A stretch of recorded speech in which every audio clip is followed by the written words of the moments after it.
Hello and welcome. I'm Rachel Calameni from How Good. Today we'll be talking about reporting to return on investment, capturing credit for on-farm agricultural practices. I'm really looking forward to hearing from our friends at Sysco and McCain, who I will introduce shortly, to explore the challenges and opportunities of bridging the gap between on-farm initiatives and corporate accounting. I'm hoping you can all hear me okay. So the industry has been investing in regenerative agriculture to reduce impact, and companies are under pressure to report an accurate snapshot of their emissions. So we're asking the question, what if there was a direct line from your farmer's soil to your corporate emissions reporting? We'll be exploring a couple of different topics from a variety of different angles today. First, we're going to look at a quick overview of the current state of reporting in the food industry and why accuracy matters just so much. Then we're going to have a really lively discussion between two of my favorite people with our guests. And finally, you'll have the opportunity to see a sneak peek of How Good's newest tool, FieldScope, which was produced to account for on-farm practices. Now, as you're aware, food companies are being asked for an unprecedented level of emissions reporting. This is coming from different regulatory and reporting bodies, such as SBTi, CDP, CSRD, and the California climate laws. In order to set targets and develop a comprehensive strategy, you simply must have farm-level ingredients and insights for baselining and continued progress checking. As our speakers will probably attest to, these insights are also needed for your Scope 3 reporting and for reduction requirements, and to satisfy the requests of your customers who are probably also asking for this information.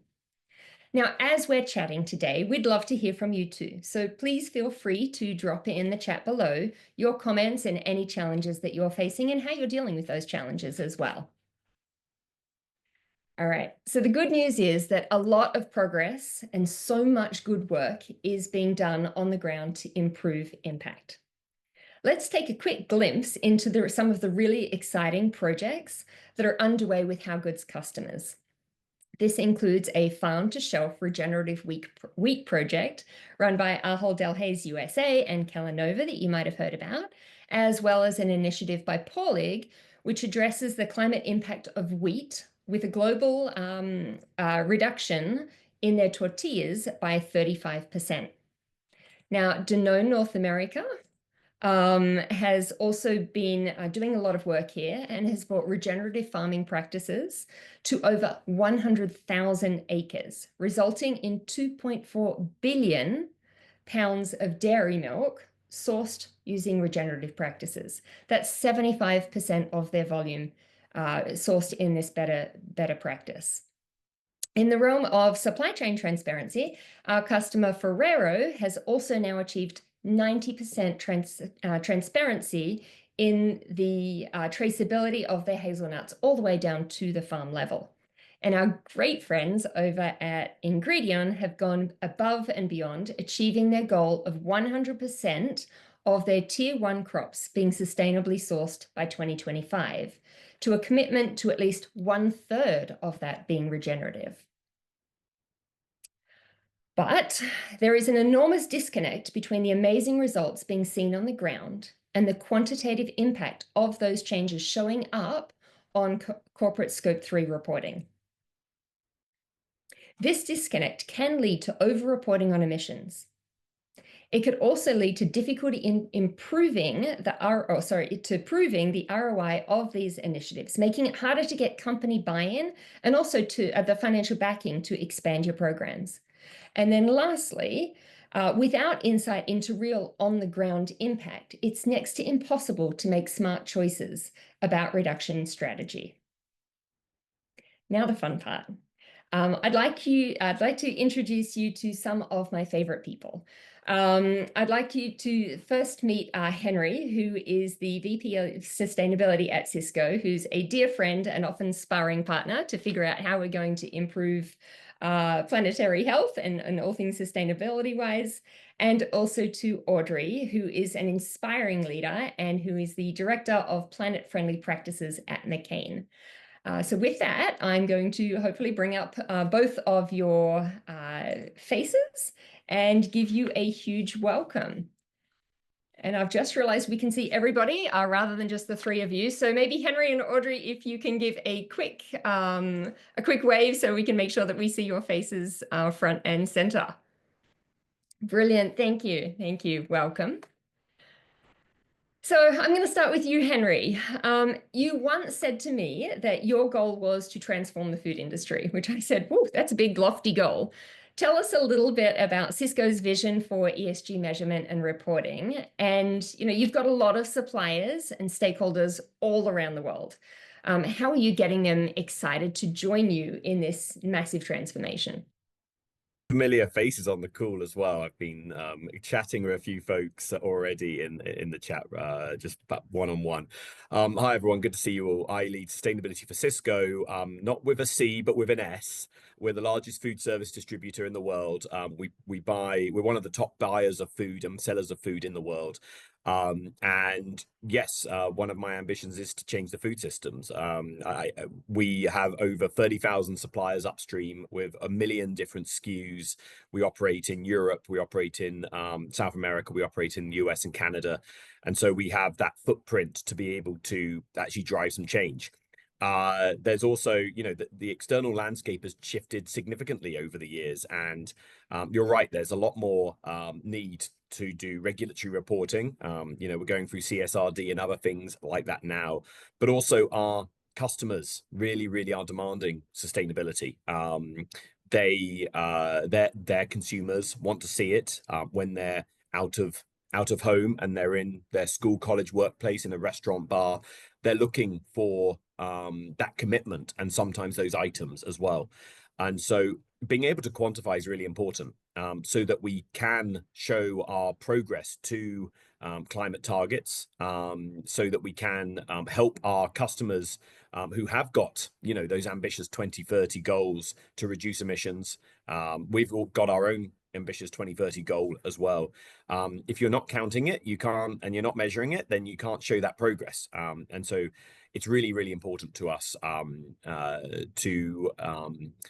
to be able to pass that progress on to our customers so they can commercialize it, so they can continue to get people internally enthused about the journey that we're on. And as you mentioned right at the start, regenerative agriculture has so many stories, but you need to be able to measure those stories quantitatively as well. Yeah, thanks. So are you finding that everybody's on the journey with you, or do you have to kind of nudge some people along? Oh, I mean, you've definitely got a very, very wide spectrum of folks. Some who are right there at the front. Some of our biggest suppliers are right there with us, scaling regenerative practices.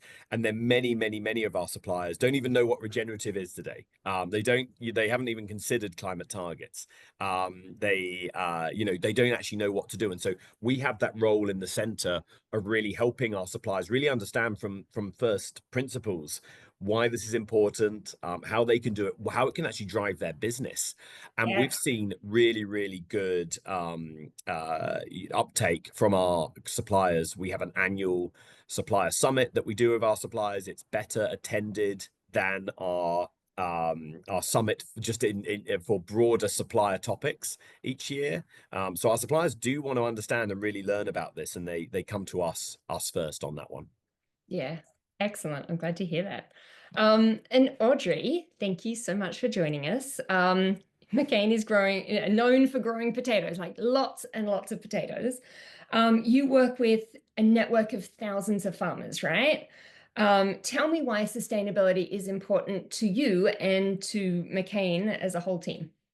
Absolutely. And thank you for having me. So, McCain is a family business. It was founded in Florenceville, which is a very small town in New Brunswick, Canada. It was established by the four McCain brothers in 1957, and we have been pioneering the French fry ever since.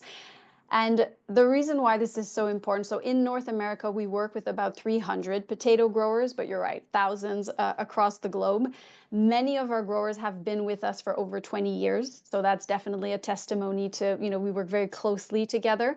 And we all recognize that planet-friendly food is especially important today because the natural resources that are required for the food system to thrive are under severe pressure. So, of course, the case for making food systems more sustainable and more resilient it has never been more compelling. Sustainability is very important to McCain and to myself, given that our primary ingredient is the humble potato.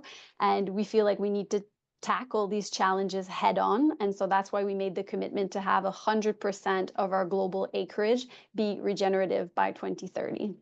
When do you make that goal? Like, that is an absolute huge step forward. And I know some companies are just trying to get into this. When were you thinking about this as McCain? 2020 is when we officially made that goal. Yeah. Wow. So, Audrey, many of your customers and even probably some consumers are asking about sustainability and about more responsibly grown products. What impact are these requests having on how you are doing business day to day? Yeah, so customers' expectations are definitely evolving.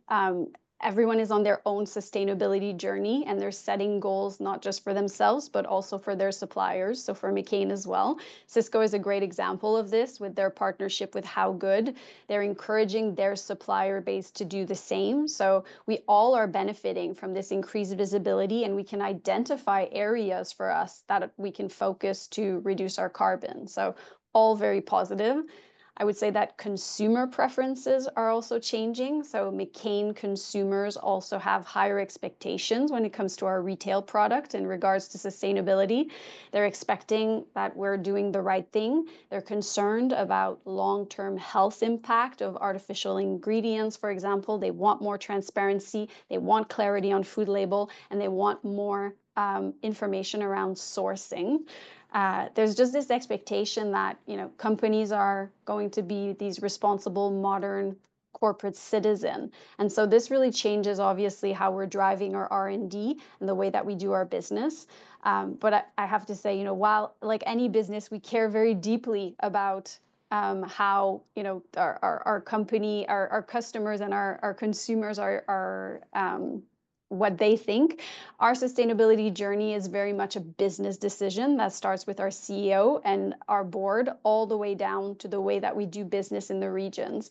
And the reason I say this is because for us, the ROI is quite simple. It's our business is the most vulnerable sector to be impacted by climate change, and because it depends so much on natural resources, without a robust sustainability plan, we will not be able to assure supply for the long term. So I would say, yes, consumer customers are driving this, but this is also very much a business decision that we're making to tackle, the climate change that is increasing our cost, to be ready for agriculture to survive in the future. It's no longer a nice to have activities like regenerative agriculture. This is key to assuring the perennity of the business. Yeah. Oh, yeah. I mean, that's the case right there, isn't it? It's better for the planet, but it's also better for your bottom line and making sure that you have a protected business in 5-10 years, because what we're doing to the soil, in so many areas, it's such a concern. So I remember the first time that I learned about what you were doing at McCain, and I was thrilled, almost surprised though. Such a big company was doing so much. So it's wonderful to see the efforts that you're putting in, and hoping that all consumers and companies like Sysco are taking note. Let me switch to you if I can, Henry. You said that it's important to effectively quantify the impact of on-farm agricultural practices. How are you doing this? And do you have any examples that you might be able to share with us? Yeah, I mean, it's we're still in the infancy of it, right? Like, I think we're doing it in small places right now, and want to do it at scale as things move forward. I'll start off by saying it's a tough balance, right? I want to spend most of my time focusing on impact, driving impact. and less of my team's time on reporting and finding data and so on. But it is a necessary must that we have to kind of have a transition period of really trying to get that data and bring it into our systems over time, so that we can really focus on impact even more in the future. But you need to get the balance right at the moment. So the way we're doing that balance is we're focusing on a couple of key commodities, whether it be beef, rice, potatoes, other things, and really focusing on those and going, okay, how do we bring this on-farm data into our systems? We've started with one beef supplier who has, doing really great work in reduced carbon beef. They've got LCA data, bringing that data into How Good. I think you admit, Rachel, it's a clunky process at the start, right? You've got to get the LCAs, you've got to bring them in. It takes a few weeks, right? I think the new the potential of what you guys are doing now with Cool Farm and that and the tool and bringing that in will hopefully be transformative, right? Because we're then able to start automating that data flow, validating it, within the workflow. And so what I mean by that is, Audrey uses the Cool Farm 2 at McCain to model on-farm practices and the impact of emissions reduction. If that's linked straight into How Good and other tools, then that can then be transferred, directly show up in my numbers and then show up in my customers' numbers as well. And so the one big caveat I'll bring to all of this, right, is interpolarity, right? Everyone, like, there's so many tools out there. There's so important for things to talk to each other. I think this is a great step in that direction, right? That Cool Farm tool speaking to How Good, and we're able to start sharing that data. So I think in answer to your question, right, we're not doing it at scale today. We want to start doing it at scale in the future. I think this is a great start in that direction. Yeah. And honestly, that's part of the reason why How Good has launched this new field scope program, right? Because Henry constantly said to me, we need to make this easier. We need to be able to get farm level information into the How Good platform so that we can then reflect all the great work that people like McCain are doing. And so that, because your great work over at McCain and these other companies then become, Henry, at Sysco, your scope 3 emissions, right? So what happens on the farm does make a huge impact on your scope 3 reporting. And we could be over-reporting if we don't know about the good work, which is really tough, or we could be under-reporting, right, if we're bringing in practices that aren't really happening. So it's really important to get that balance correct, and to improve that transparency in the food system so that you and others can then transform that food system and to be better for the planet. All right. Thank you, Henry. Switching back to you, Audrey. I know that sustainability is really built into the fabric of McCain. How have you made changes to your growing practices? It's been since 2020 that you went regenerative. But how are you measuring that and communicating that out to the world? Tell me a little bit about what you're doing. Yeah, so there's no certification for regenerative potato. So of course, I think Henry mentioned it earlier in the call, you can't measure you can't improve what you can't measure. So I will say regenerative agriculture has been a huge value driver for McCain. And that is because we have been able to showcase to our customers that we're seeing real results. And so this is, we're talking about farm resilience, we're talking about improved yield, which in turn, is key to assure supply for the long term. So currently 100% of our North America production uses North America grown potatoes. So we're very, very sourcing local. And to ensure that this continues, regenerative agriculture is definitely key. We have built what we called our McCain Regenerative Agriculture Framework. So this is a guide for our farmers to support their progression towards a more regenerative model. And to be clear, this is not new news. We have not come up with regenerative agriculture. This is something that our growers know and have been practicing different regen ag practices for years now. But the bringing together scientific organization, academia, growers, even customers and NGOs to design this one framework has really been instrumental because it is designed to meet growers where they are. So we have 4 categories of regenerative. You start with onboarding, engaged and you go all the way to leading. And there are 6 indicators that we've agreed on that are really the levers where we feel that you can really, make a big impact in terms of soil health. So we have, for example, one of the indicator is enhancing crop diversity. Another one is minimizing soil disturbance, for example. So these are very initiative based. And then how do we measure the impact becomes, kind of the next step. So using the Cool Farm tool, doing a lot of baselining, soil sampling, this is how we're able to measure using this methodology. But again, it has to be a bit of a balance. There are hundreds of growers, and they're all located in, different parts of their RegenAg journey. So I'm not going to say, it has been easy to measure, but what we're really trying to implement is a change in the activities that are happening on the farm. And I will also say that changing growing practices includes a big element of risk and also cost. So this has been where McCain has really, I'm going to say, put money where our mouth is to help mitigate this risk of, trying something new. How are we going to pay for this? We have set up McCain's first farm of the future in New Brunswick. This was also in 2020 when we launched this commitment.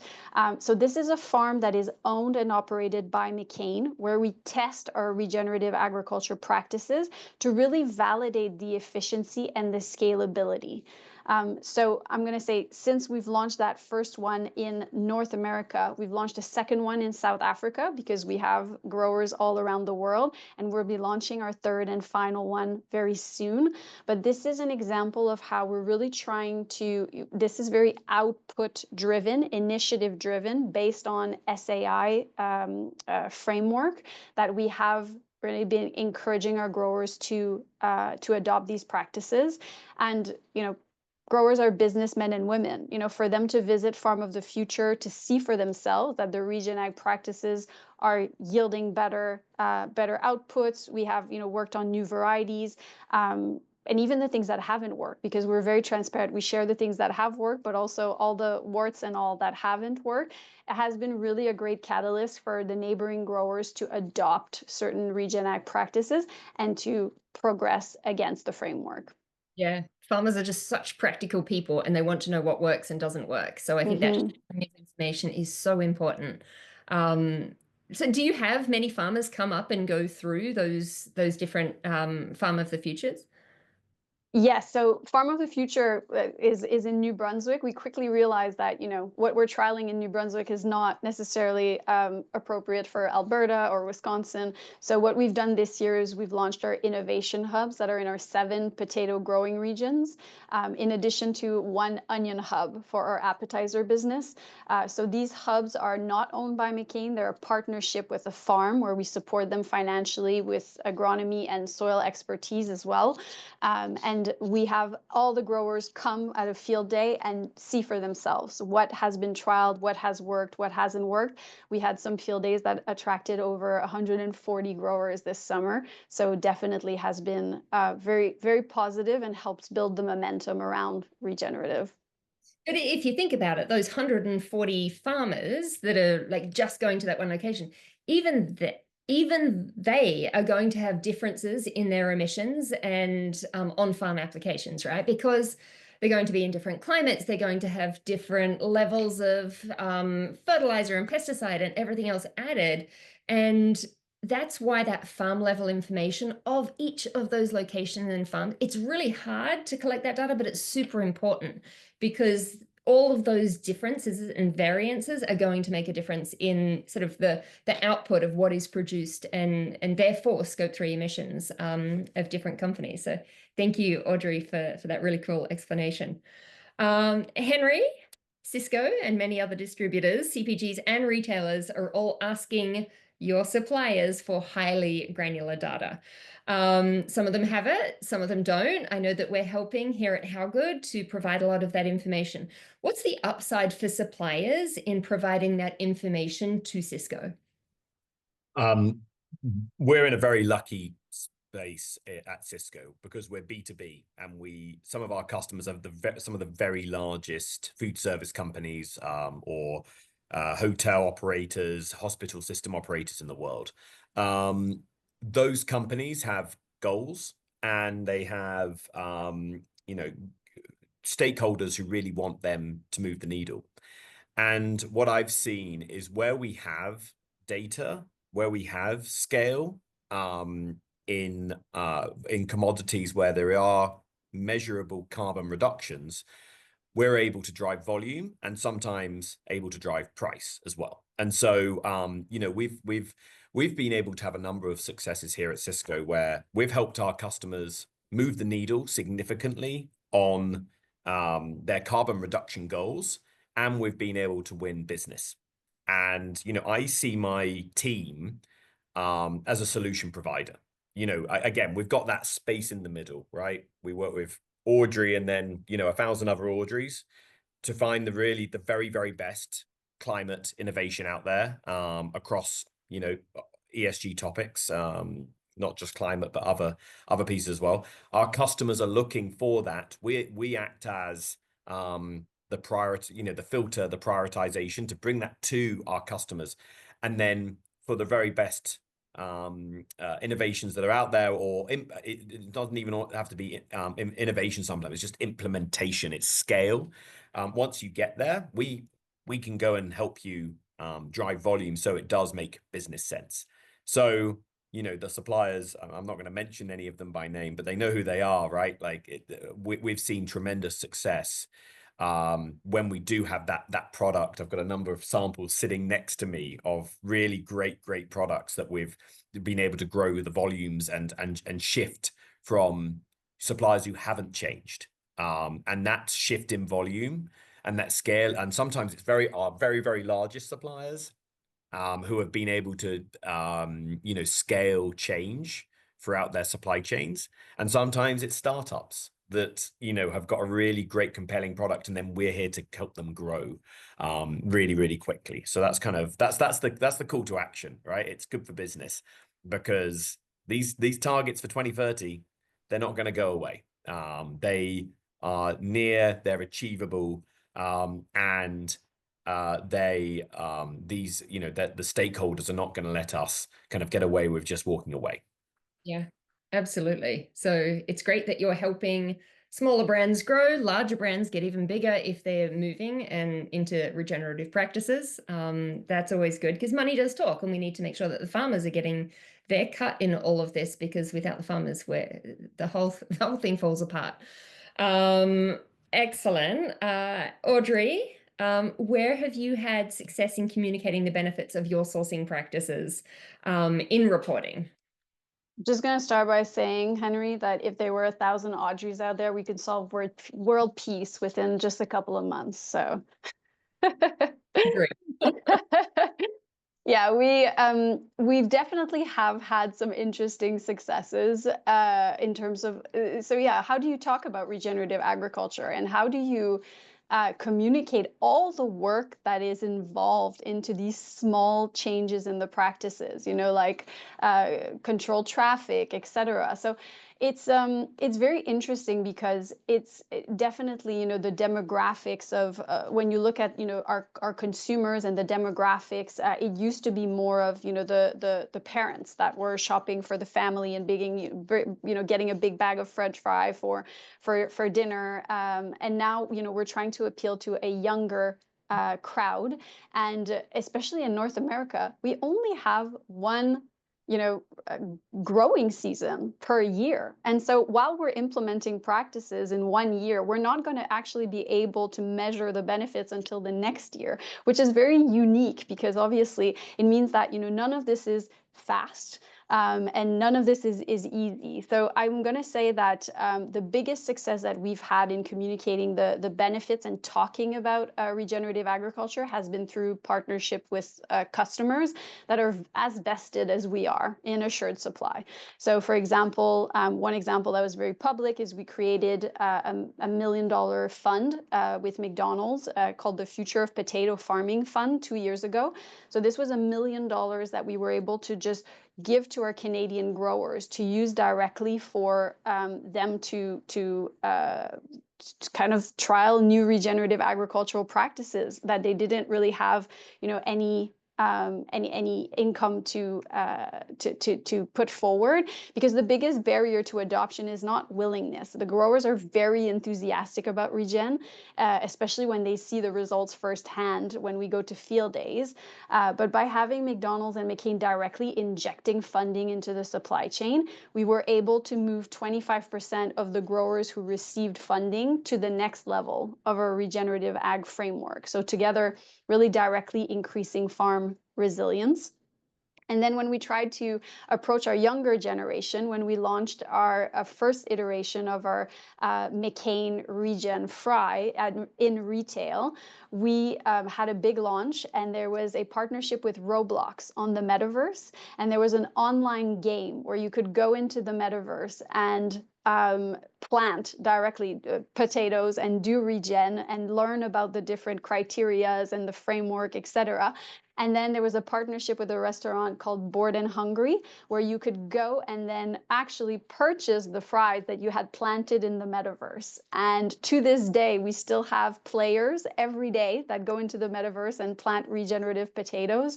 So that has been one of the more dynamic ways that we've managed to educate and talk about regenerative agriculture. That was not where I was expecting the conversation to go today, but because we need to get everybody involved in regen ag and making sure that we're doing the right thing. So super exciting. I love those really novel ways of pushing this discussion forward. Now, before we go into a demo of How Good's Field Scope program, in which Sysco and some other partners are starting to use, I've got one final question to both of you. Where do you see the future of quantifying and capturing data for on-farm practices? Can it be an ROI driver for your business? Henry, do you want to start us off? Yeah, I'm happy to start. First of all, I'm so distracted by the great conversation in the chat. It's fantastic. I like keep these questions coming. I'm not answering any of them yet. I'm going to let the How Good team do that. But yeah, just yeah, such a great group of people on this. So awesome. Yeah, no, I think, to answer your question, Rachel, I think where I see it going is hopefully over the next 5 years, we do see a transition to more automated reporting. So more on-farm measurement, which enables us to report the SBTI flag standards, and kind of other potentially other standards as well. That flows its through way right through the various platforms that we have. Reducing the needs for data requests, right? Reducing the needs for 10 different data requests from 10 different customers, all asking for slightly different things in slightly different metrics, right? I think with that, one thing I've really appreciated with the How Good team is the openness to work on, what can be shared in a pre-competitive way or a non-competitive way, the packed format that we've talked about and so on. I want to see more standardization there and platforming there and collaboration between different companies, so that again we can lessen that burden, so we can really focus on action. And then, to your second question on whether this can be an ROI driver, absolutely.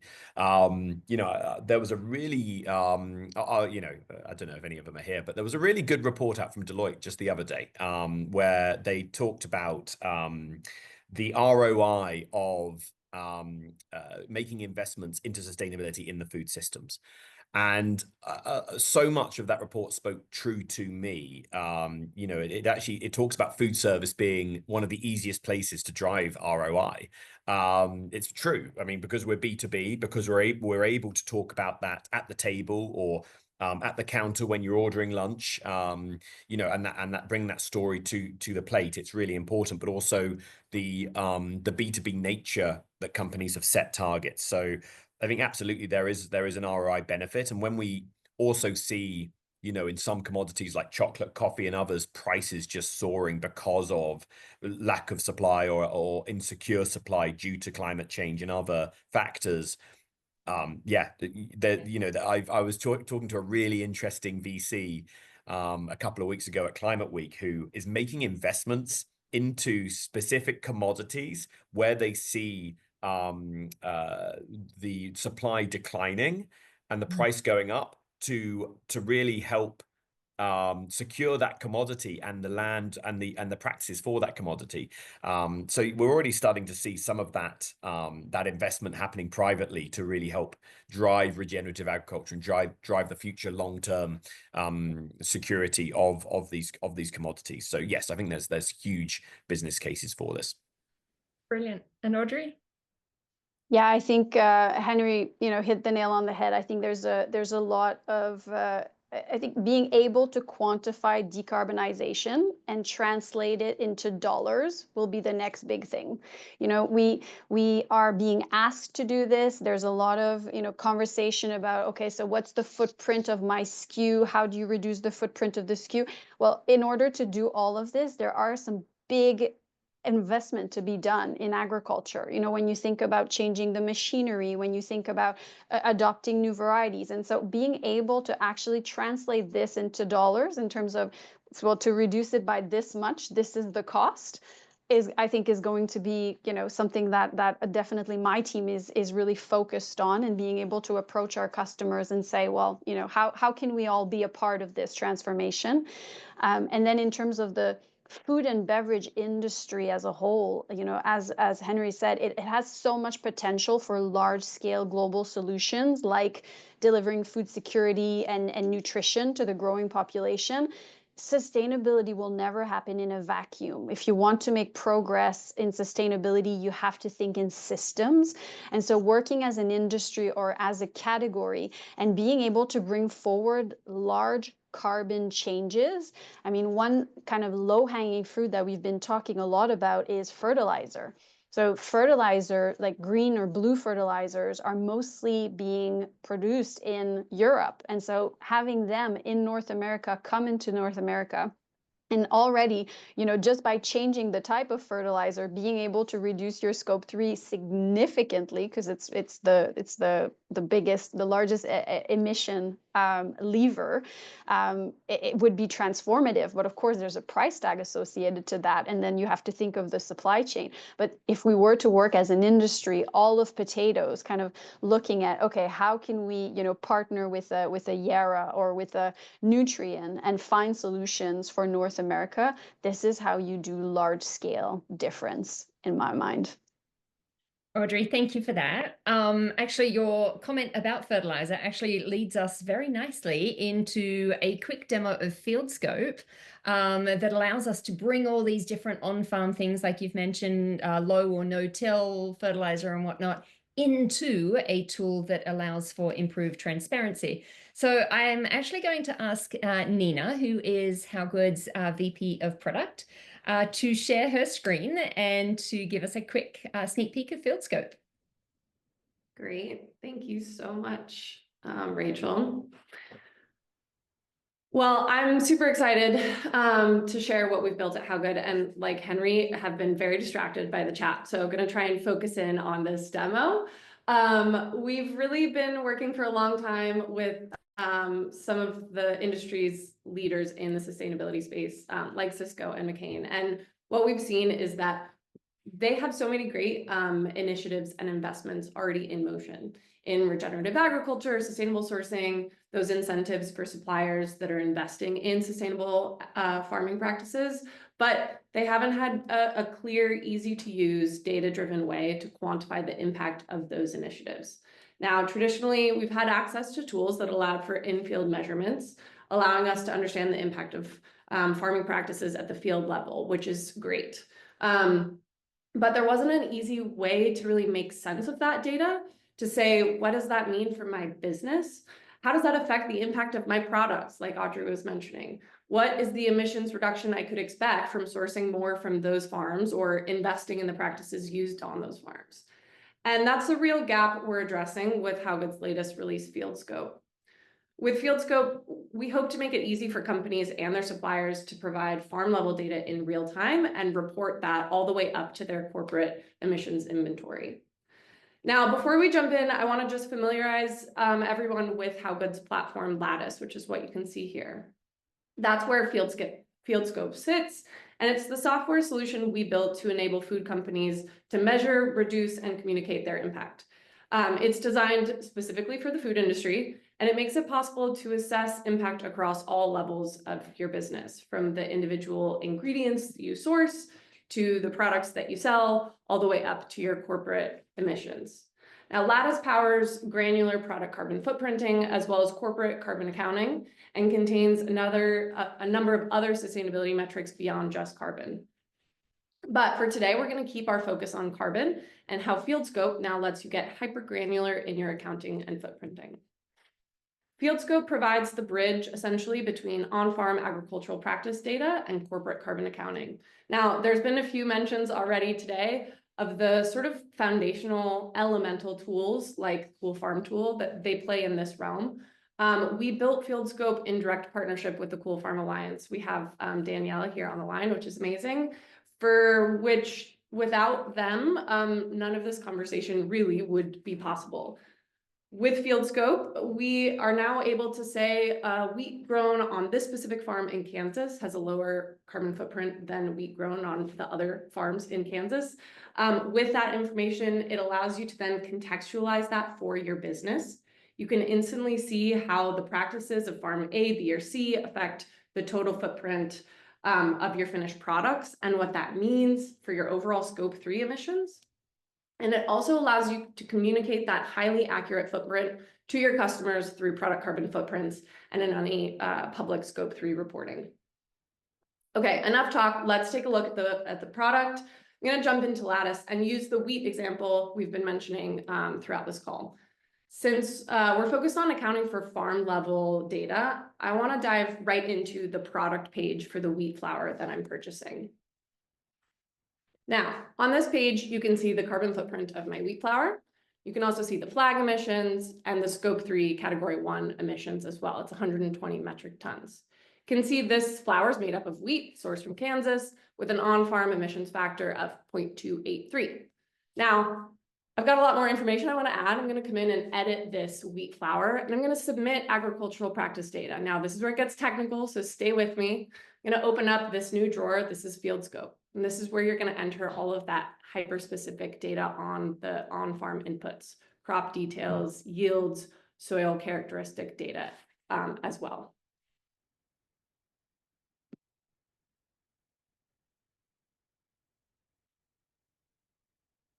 From here, I can add any inputs on those fertilizer uses that Audrey was mentioning earlier.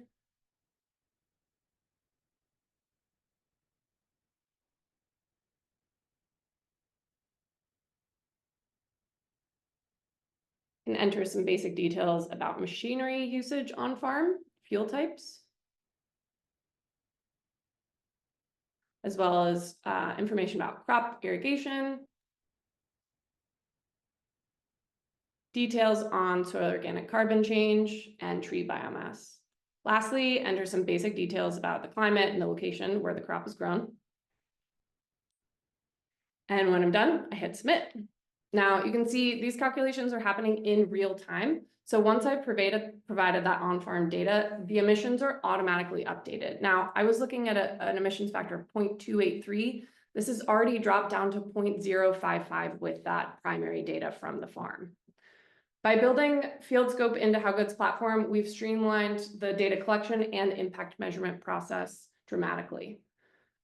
So when we go back to this wheat flour, you can already see that higher resolution data has been incorporated. The changes we've accounted for are now directly reflected in my Scope 3 as well. That was 125 metric tons previously. Now it's dropped down to just under 70 metric tons reported carbon. So before we wrap, I want to show how these farming practices I've provided and modeled affect the product carbon footprint of my finished goods.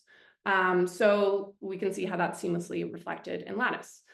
I just pulled up a salted cracker that uses that wheat flour, and you can see here that I've refreshed the product to now reflect the data from that on-farm input. This allows me and my teams to really quantify the impact of those programs and start to model out a case for the ROI of the business. So big picture, what does FieldScope do for you? It's interesting. We all know there's a disconnect timing-wise and accounting-wise between what's happening on the ground and what's being reported as company impact. FieldScope hopefully starts to remove that disconnect. If you're a supplier with regenerative farms in your supply chain and you want to differentiate yourself to customers based on your lower impact, that's what FieldScope does. If you're a CPG that's funding a regenerative pilot with one of your supply chain partners and you want to measure the results in order to prove that ROI, that's what FieldScope does. If you're a retailer who's on the hook for a net zero carbon goal and you need to reflect all the improvements you've been making in your assortment, that's what FieldScope does. And I am super excited to be able to bring this to our customers and our partners. For those of you that want more information on this, we'd love to chat. You have me on the line, but the larger How Good team as well. Thank you so much, Nina. Measuring on-farm impact has traditionally been super difficult, but FieldScope is a complete game changer for the industry. And Nina, thank you so much for building it for us, quite honestly. I'm really proud of the team and what they've been able to put together. A huge thank you to our friends Henry and Audrey for joining us today.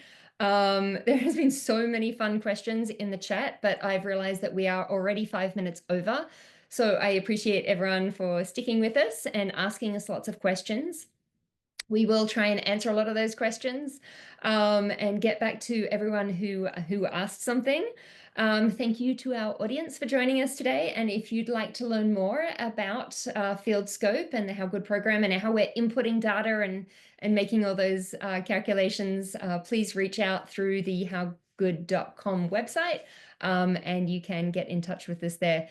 Again, I can't see your faces, but Henry and Audrey, thank you so much. Your work is truly incredible, and we thank you for being such amazing partners. Thank you all, and hope to chat with you again soon. Thank you very much. Thanks, Bye, all. everyone.